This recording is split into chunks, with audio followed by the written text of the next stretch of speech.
Explore Hyderabad exclusive temple jewelry exhibition Nakshi Mela at Varahi Silver Jewelry KPHP.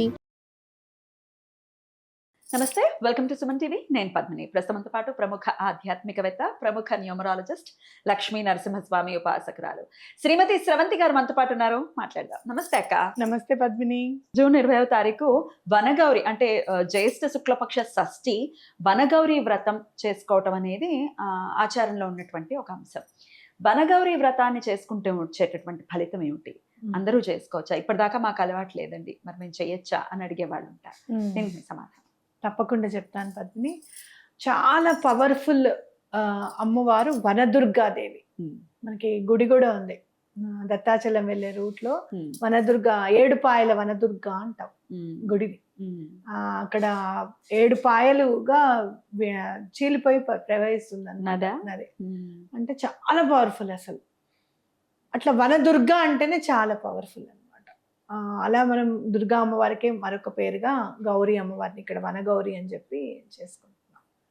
మరి ఇక్కడ ఎట్లా వృక్షాలకు ఎందుకు అంత ఇది అంటే, నేను చాలాసార్లు చెప్తూ ఉంటాను, మేనిఫెస్టేషన్ చేసుకునేటప్పుడు ఏదైనా ఒక చెట్టుని ఎన్నుకోండి, దానికి చెప్పండి, మాట్లాడండి, చెట్టుతో మాట్లాడండి, మీ మాట వింటుంది అని నేను చాలాసార్లు చెప్పిన సందర్భం ఉంది. మేనిఫెస్టేషన్స్ కి మన ధర్మానికి ఏమి అతీతంగా ఏం లేవు, అన్ని ఇంటర్లింక్ గానే ఉన్నాయి. అక్కల్కోట్ మహారాజు గారు ఎలా వచ్చారు బయటికి? ఎలా వచ్చారు? వటవృక్షం నుంచి నడుచుకుంటూ వచ్చారు ఆయన. వటవృక్షంలోంచి నడుచుకుంటూ వచ్చేసారు ఆయన. నృసింహ సరస్వతి స్వామి వారు అంతర్ధానం అయిపోయిన తర్వాత ఆయన కదలివనానికి వెళ్ళారు శ్రీశైలం దగ్గర. అక్కడ చాలా సంవత్సరాలు ఆయన గుప్తంగా ఉండిపోయారు అక్కడే. తర్వాత సడన్ గా కొంతమందికి కదలివనంలో కొంతమందికి కనిపించారు అక్కల్కోట్ మహారాజు గారు. కనిపించిన తర్వాత అక్కడ వాళ్ళు దండం పెట్టుకున్నారు. సడన్ గా అక్కల్కోట్లు ప్రకటమయ్యారు, వటవృక్షం నుంచే ప్రకటమయ్యారు. మరి వృక్షాన్ని ఎందుకు ఎన్నుకున్నారు ఆయన అన్నా కదా? అంటే భగవత్ స్వరూపంగా తీసుకోవచ్చు, ఒక తల్లిగా తీసుకోవచ్చు వృక్షం. ఏదైనా నీకు బిడ్డ పుట్టాలి అని అంటే అమ్మే ఉండాలి, అవునా కాదా? పెంచి పోషించాలి కదా, ఆ అమ్మే ఉండాలి. అట్లా పెంచి పోషించేంత యూనివర్స్ లో ఏదన్నా మనకి కంటికి కనపడేది ఏమన్నా ఉంది అని అంటే అది వృక్షమే. మనకి ఫుడ్ సూర్యుడి ఎనర్జీ ఎలా తీసుకోవాలి, ఎలా తయారు చేయాలి, ఇన్ని రకాలుగా రోజు మామిడిపళ్ళు పంట తినగలమా? లేదు. చాలా ఆశ్చర్యకరమైంది ఏంటి అని అంటే, ఏ సీజన్ లో మనకి ఏ విటమిన్ ఉండాలి, ఏది అందాలి, దానికి ప్రకారంగా సమకూరుస్తుంది నేచర్. తల్లిని అర్థం చేసుకోవడం, నేచర్ని ఎవరైతే అర్థం చేసుకుంటారో వాళ్ళ జీవితం ధన్యము అని చెప్పుకోవచ్చు. కాబట్టి ఈ మరి ఎలా చేయాలండి ఈ వ్రతం, ఎలా చేసుకోవాలి అని అంటే కనుక, మీరు ఎక్కడికి వెళ్ళాల్సిన అవసరం లేదు. ఇంట్లో చక్కగా మీ ఇంట్లో చెట్లు కుండీల్లో ఉన్నా సరే వాటికి చక్కగా పసుపు, కుంకుమ, కొంచెం గంధము, అలాగే ధూపం పెట్టి నైవేద్యంగా ఏమి ఇస్తారు అని అంటే కనుక, కొంచెం గోమూత్రం నీళ్ళల్లో కలిపేసేసి గోమూత్రం పోయండి అన్ని మొక్కలకి. లేకపోతే ఇది తులసికైనా చేసుకోవచ్చా ఈ పూజ? చేసుకోవచ్చు, తులసికి చేసుకోవచ్చు, అన్నిటికీ చేసుకోవచ్చు. ఇప్పుడు చాలా మంది నేను చూసాను, పెద్ద పెద్ద చెట్లు కూడా పెద్ద పెద్ద కుండీల్లో పెట్టుకొని పెంచుకుంటున్నారు, డ్రమ్ముల్లో కూడా అలా పెంచుకుంటున్నారు. చక్కగా చేసుకోవచ్చు. అలా లేదండి మా ఇంట్లో అసలు చెట్టే లేదు, తులసి చెట్టు తప్ప మేము ఏమి పెట్టుకోము అని అనుకుంటే గనక, ఈసారి జేడ్ ప్లాంట్ ఒకటి ఆర్డర్ చేసుకోండి. ఆ రోజు జేడ్ ప్లాంట్ అసలు ఎంత డబ్బుకి కొదవ లేకుండా ఉంటుంది జేడ్ ప్లాంట్ ఉంటే ఇంట్లో.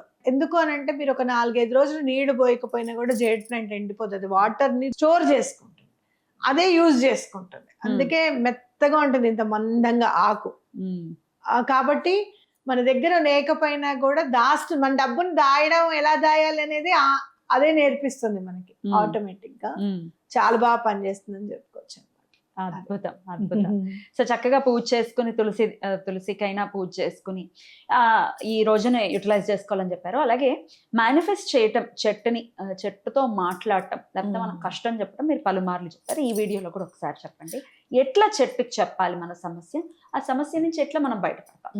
ఎదురుగుండా అమ్మవారే ఉంది అని అనుకోండి, ఏదైనా రావి చెట్టుని కానీ, వటవృక్షాన్ని కానీ, జమ్మి చెట్టుని కానీ, వృక్షరాజాలన్నీ మనకు ఒక 5 ఉంటాయి అనమాట. లేదు అంటే మందార చెట్టు పెట్టుకోండి. మందార చెట్టు కూడా చాలా బాగా మాట వింటుంది. అక్కడ నుంచోని మీరు ఎక్స్ప్లెయిన్ చేయండి మీ పరిస్థితి ఏంటి అని. మనకి ఇది కావాలమ్మా, ఇది లేకపోతే మనకి ఇబ్బంది అవుతుంది, ఎలా అయినా సరే ఈ పని అయ్యేటట్టుగా చూడాలి నువ్వే అని చెప్పి అనుకొని చెట్టుకి నీళ్లు పోస్తే ఖచ్చితంగా ఆ పని అవుతుంది, గ్యారంటీగా అవుతుంది. నేను ఒక రోజు మందార చెట్టుకి ఈ మధ్య బాగా తెల్లటివి బగ్స్ అంటాం, అవి బాగా పడుతుంది అసలు. చెట్టు అంతా బాధ అయిపోతుంటే ఓ రోజు దాన్ని ఇట్లా నిమిరి ఎండమ్మా, కొంచెం అన్నా ఫైట్ చేయకపోతే ఎట్లా, నువ్వు ఎన్ని మందులని వేస్తా అని చెప్పి ఫైట్ చేయాలి మాట్లాడారా, ఫైట్ చేయాలి అని అనుకున్న తర్వాత 2 days కి చిగురు వచ్చింది ఆ చెట్టుకి. అసలు చచ్చిపోతుంది అనుకున్న చెట్టుకి చిగురు వచ్చింది అనమాట. సో తప్పకుండా మాట అనేది వింటాయి. ఆర్గానిక్ గా ఎలా పెంచుకోవాలి మన చెట్లను కూడా, ఇప్పుడు చాలా మంది పైన గార్డెన్స్ అని అవి ఇవన్నీ వేసుకుంటున్నారు. ఆర్గానిక్ కి సంబంధించినవి ఎట్లా వేయాలి చెట్లకని కూడా నేర్చుకొని చేస్తే కూడా చాలా బాగుంటుంది అని చెప్పుకోవచ్చు. అయితే చెట్టుకి ఇంకోటి ఏంటి అని అంటే, మీరు ఏదైనా దారం కడితే చాలా ఫాస్ట్ గా పని అవుతుంది. అవునా, ఎలా కట్టాలక్క? రావి చెట్టు ఉంది అనుకోండి, ఒక దగ్గర ఇట్లా నుంచొని అలా మీరు ప్రదక్షిణాలు 21 చేస్తారు కదా, ఆ 21 ప్రదక్షిణాలు చేసేటప్పుడు ఈ దారపు ఉండ నీ దగ్గర ఉండాలి, ఎర్ర దారం, లేదంటే తెల్ల దారానికి పసుపు రాసుకొని అలా చుట్టేసుకుంటూ కట్టేసుకుంటూ 21 ప్రదక్షిణాలు చేస్తే 21 వరుసలు అవుతాయి. ఆపేసేసి అక్కడికి తీసేసి, అంటే ఎక్స్ట్రా ఉన్నది ఇట్లా దింపేసేసి, అమ్మ మాకు పని అయ్యేటట్టు చూడు, ఇది గుర్తుపెట్టుకో, ఇదే నీకు సంకేతం, నేను చెప్పిన మాట నువ్వు గుర్తుపెట్టుకోవాలంటే ఇదే దారంతో సంకేతం అని చెప్పొచ్చు అనమాట. ఒక అమ్మాయికి నేను పెళ్ళవడానికి కూడా దానిమ్మ చెట్టు చెప్పాను. దానిమ్మ చెట్టు కట్టచ్చా? దానిమ్మ చెట్టు, రావి చెట్టుకి నేను చెప్తాను ఇది ఎలా చేయాలో. రావి చెట్టుకి దానిమ్మ చెట్టు ఉంటుంది కదా, అది గుచ్చేసేసి దండలాగా కట్టాలి. దానిమ్మ పండు ఉంటుంది కదా, కచ్చా దానిమ్మ తీసుకొని దాన్ని గుచ్చేస్తే దండలాగా వస్తుంది లోపల నుంచి, సూది పెట్టి దండ అది కట్టేసిన తర్వాత ఒక 11 రోజులు వెళ్ళి ఆ చెట్టుకే నీళ్లు పోసి దండం పెట్టుకోవాలి. 11 రోజులు చేసింది, 15వ రోజు 16 రోజు పెళ్లి కుదిరింది ఆ అమ్మాయికి.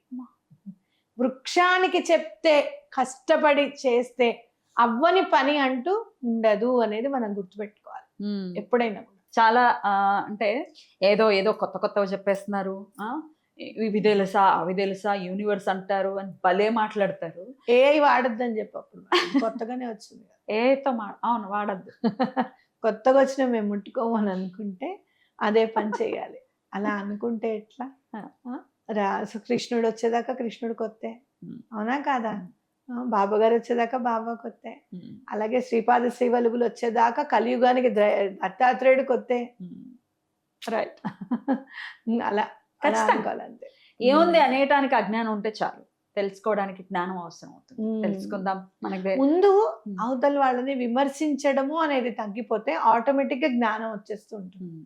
ఎగ్జాక్ట్లీ, వాళ్ళు ఎందుకు చేశారనేది అనలైజ్ చేయడం వేరు, క్రిటిసైజ్ చేయడం వేరు. ఎగ్జాక్ట్లీ, వెల్ సెడ్ అక్క. చాలా అద్భుతంగా మాకు వివరించారు. వచ్చేటటువంటి మంచి రోజున అందరూ కూడా యూటిలైజ్ చేసుకోవాలి. లేకపోతే వనగౌరి వ్రతం ఆచారం ఉంది, వాళ్ళ సాంప్రదాయం కుటుంబ ఆచారం ఉందంటే వనగౌరి సమ్మక్క సారక్క అదే కదా, వనంలోకి వెళ్ళిపోయి అక్కడ ఉండిపోతారు. అసలు వాళ్ళ ముఖ వర్చస్సులు అవన్నీ ఏమీ లేకుండానే కదా మనం అక్కడ దిమ్మలకే కదా మనం పూజ చేసుకునేది, అవునా కదా? 100%. చాలా అద్భుతంగా తెలియజేశారు. కృతజ్ఞతలక్క. నమస్తే. నమస్తే.